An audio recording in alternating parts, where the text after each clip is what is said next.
రాష్ట్ర అభివృద్ధి ముఖ్యమంత్రి నారా చంద్రబాబు నాయుడుతోనే సాధ్యమవుతుందని రాష్ట్ర విద్యుత్ శాఖ మంత్రి గుట్టిపాటి రవికుమార్ పేర్కొన్నారు. ముఖ్యమంత్రి చంద్రబాబు నాయుడు ఆదేశాల మేరకు సుపరిపాలనతో తొలి అడుగు కార్యక్రమంలో పాల్గొనేందుకు వారు బద్వేల్ రావడం జరిగింది. ఈ సందర్భంగా వారు స్థానిక టీడీపీ పార్టీ కార్యాలయంలో బద్వేల్ నియోజకవర్గ ఇన్ఛార్జ్ రితేష్ కుమార్ రెడ్డిని కలిసి అదేవిధంగా పార్టీ పురోగతిపై చర్చించడం జరిగింది.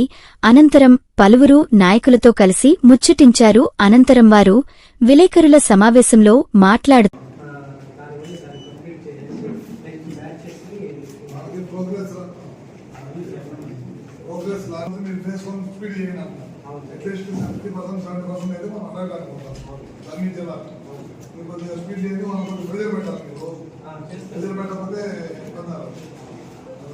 మీరు ఏం చేయలేదు కదా, అది ట్రాన్స్ఫర్ అడిగారు, అది కూడా మనం చేయించారు. 600 పోల్స్ ఇవన్నీ వచ్చేసినాయి. పోల్స్ వచ్చేసినాయి. కనెక్ట్ ఉందా? కనెక్ట్ ఉంది. ఇప్పుడు ఆర్డిఎస్ఎస్ వాళ్ళ దగ్గర ఉన్నాయి కదా, కొన్ని తీసుకుంటా అవసరమైన తీసుకుంటే వాళ్ళకి వాళ్ళ బద్వేల్ కాన్స్టిట్యున్సీ రావడం జరిగింది. ముఖ్యంగా ప్రభుత్వం వచ్చి సంవత్సరం అయింది. అయిన తర్వాత ఏ కార్యక్రమాలు ఈ ప్రభుత్వం చేసింది అన్నింటినీ కూడా ప్రజల్లోకి ఏ విధంగా వెళ్తుందనే దానికోసమే ఇవాళ రాష్ట్రం మొత్తం కూడా తిరుగుతా ఉన్నాం. మన ముఖ్యమంత్రి నారా చంద్రబాబు నాయుడు గారు కానీ, తెలుగుదేశం పార్టీ క్యాడర్ కానీ అందరూ కూడా తిరుగుతూ ఉన్నారు అనమాట. మా కేఎస్ఎస్ ద్వారా ప్రతి ఇంటికి వెళ్ళి ఈ కార్యక్రమాలన్నీ కూడా అందేటట్టు చేస్తున్నాం. మనం ప్రభుత్వం వచ్చి ఏదైతే ఆ రోజు మనం చెప్పామో, ఎలక్షన్లు హామీలు ఇచ్చామో, ముఖ్యంగా పిల్లలు చదువుకోవడానికి డబ్బులు ఇచ్చే కార్యక్రమం కానీ, రైతులకు ఇచ్చే కార్యక్రమం తొందరలోనే మొదలు పెడతాం. ఆగస్టు 15 నుంచి బస్సు ఆ రోజు ఉచితంగా బస్సు ఇస్తాను, అది కూడా చేస్తున్నాం. పెన్షన్స్ ఏదైతే చెప్పామో మాట ఇచ్చిన దాని ప్రకారం 4,000 రూపాయలు పెన్షన్ పెంచాం. అదేవిధంగా కొంతమందికి 6,000 చేసాం, కొంతమంది 15,000 చేసాం, కొంతమందికి 10,000 పెన్షన్ ఇస్తున్నాం. నాకు తెలిసి దేశంలో ఎక్కడ ఇవ్వనంత డబ్బులు పెన్షన్ రూపంలో ఖర్చు పెడుతున్నాం. దాదాపు 63-64 లక్షల మందికి 33,000 కోట్ల రూపాయల పైన పెన్షన్స్ మీద ఖర్చు పెడుతున్నాం. అదేవిధంగా పిల్లలు చదువుకోవడానికి అయితే తల్లికి వందనం అనే కార్యక్రమం ద్వారా మనం దాదాపు 10,000 కోట్ల రూపాయలు ఒకే రోజు తల్లుల అకౌంట్లో ఇచ్చాం అనమాట. ఇట్లాంటి అన్ని కార్యక్రమాలు ప్రభుత్వం చేపడుతుంది. ఇవన్నీ కూడా ప్రజల్లోకి తీసుకెళ్ళడం కోసం ముఖ్యంగా ఈ కార్యక్రమం పెట్టాం.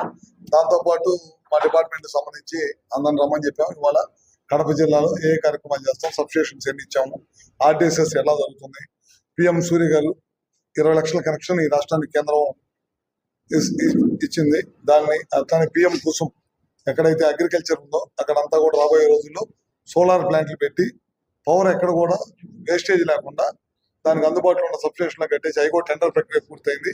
ఇవన్నిటిని కూడా వినియోగంలోకి తీసుకొచ్చే కార్యక్రమంలో ఈ ప్రభుత్వం ఉందన్నమాట.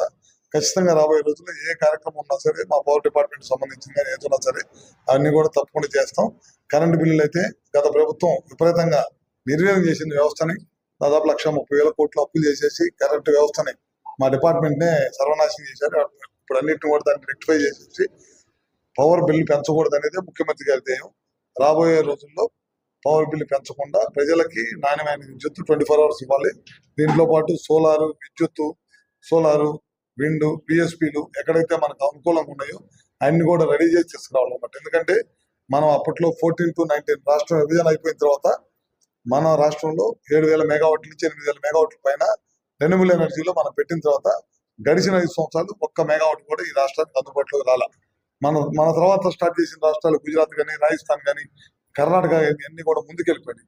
ఇప్పుడు వాటితో పాటు పోటీ పడాలనే ఉద్దేశంతో మనం రెన్యూబుల్ ఎనర్జీకి సంబంధించి చాలా సంస్థల్ని కాన్ఫిడెన్స్ క్రియేట్ చేసి, ఎందుకంటే గతంలో చాలా ఇబ్బందులు పడ్డారు, వాళ్ళందరూ కూడా కాన్ఫిడెన్స్ క్రియేట్ చేసి మళ్ళీ తీసుకొస్తున్నాం.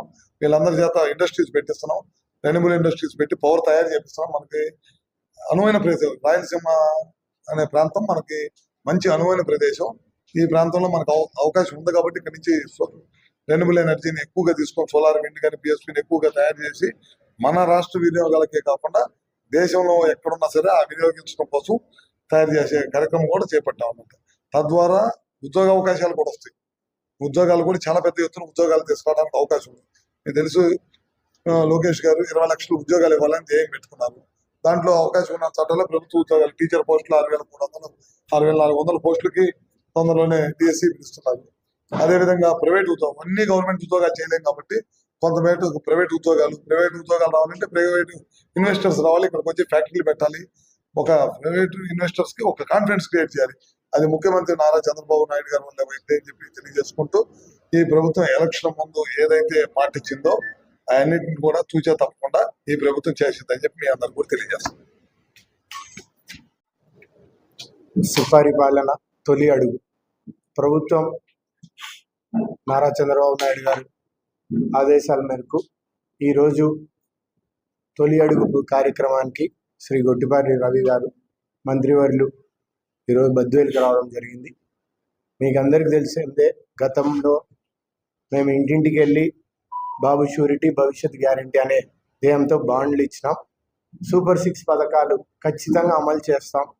ఈరోజు ఇచ్చిన మాట ప్రకారం 1వ తారీఖు సెలవు ఉన్నా కానీ 31వ తారీఖు లోపల 4,000 పెన్షన్ ప్రతి ఇంటికి చేరుస్తున్నాం.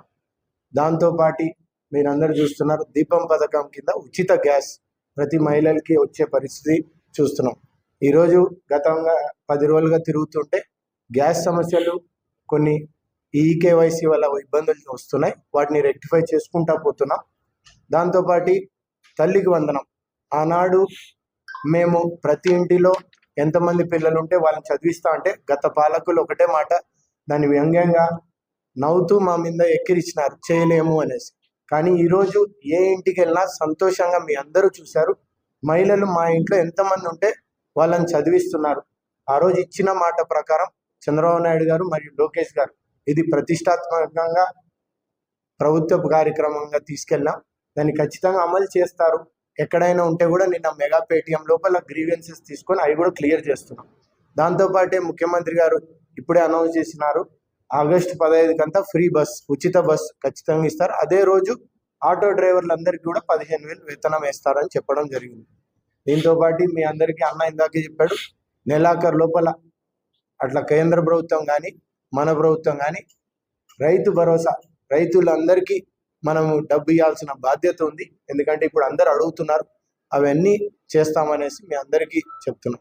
ఈరోజు బద్వేలుకి వచ్చినప్పుడు బద్వేల్లో ఉన్న ప్రధానమైన సమస్యలు, ఈరోజు ఆర్డిఎస్ఎస్ జిల్లాలో అందరికంటే మొత్తం ఫస్ట్ ప్లేస్లో ఉన్నదానికి మంత్రివర్యులు రవీణకి చాలా కృతజ్ఞతలు మీ అందరికీ ద్వారా తెలియజేస్తున్నాయి. ఎందుకంటే మనం వెనుకబడిన ప్రాంతం అన్నా కానీ ప్రతి పల్లెకి 3 ఫేజ్ కరెంట్ ఖచ్చితంగా ఇప్పిస్తానని ఆ రోజు మాట ఇచ్చినాడు అన్న.